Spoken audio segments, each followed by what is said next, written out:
One of the great things about the IPL is the emerging talent, the young stars that come up through this great tournament and just put themselves on the world stage. Now, I've got 4 that I've really been impressed with throughout this year's IPL.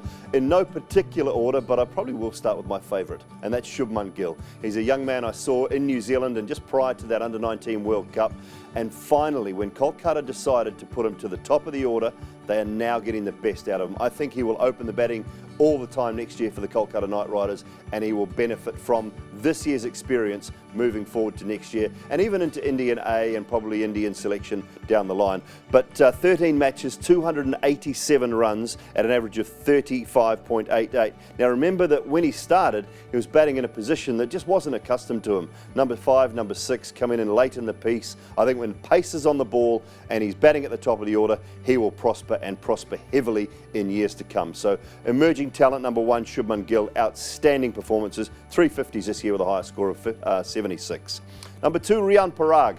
I've been really impressed with this young man. At 17 years of age, just the calmness that he shows underneath the high ball, with the catches, with the bat, winning a game in particular with the bat when players around him just struggled and senior players struggled. And you see a 17-year-old, and I'm going to say kid, because that's all he is at the moment, just come out and show a real calmness at the crease. So I've been really impressed with him. He's only played the 7 matches, scored 160 runs at an average of 32 and a strike rate of 126. He will only get better and better, and if the Rajasthan Royals or maybe even another franchise look after him, I think he'll be a player to watch for years to come.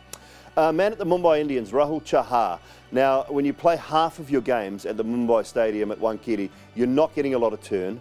And as a leg spinner, he has been outstanding. One of the key things to look for Rahul Chahar is his economy rate. To me, 7.05. Now, when you're playing on great batting surfaces and a wicket that's not turning a lot, that is absolutely outstanding. Just 10 games, 10 wickets, but that economy rate is superb for Rahul Chahar. I think he's one to watch. He's got a lovely wrong and a nice high action as well, similar to Anil Kumble, but not as quick, but a nice high action, so he will get bounced when required. He's another player I think has a long future and one to look out for. And the last one for me, Khaleel Ahmed. He's a guy that I think has got genuine pace. He's a wicket taker, which he's proven. He's taken 3 for 30 as his best performance this year, but also a couple of other 3-wicket bags in this tournament. Picked up the wicket of Virat Kohli against RCB with a nice quick bouncy delivery.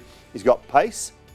He'll learn that slower ball is just not quite as frequent. I don't think he needs to bowl it as often as he does at the moment, but he'll learn to use that more wisely, I suppose. He'll just get that Yorker sorted.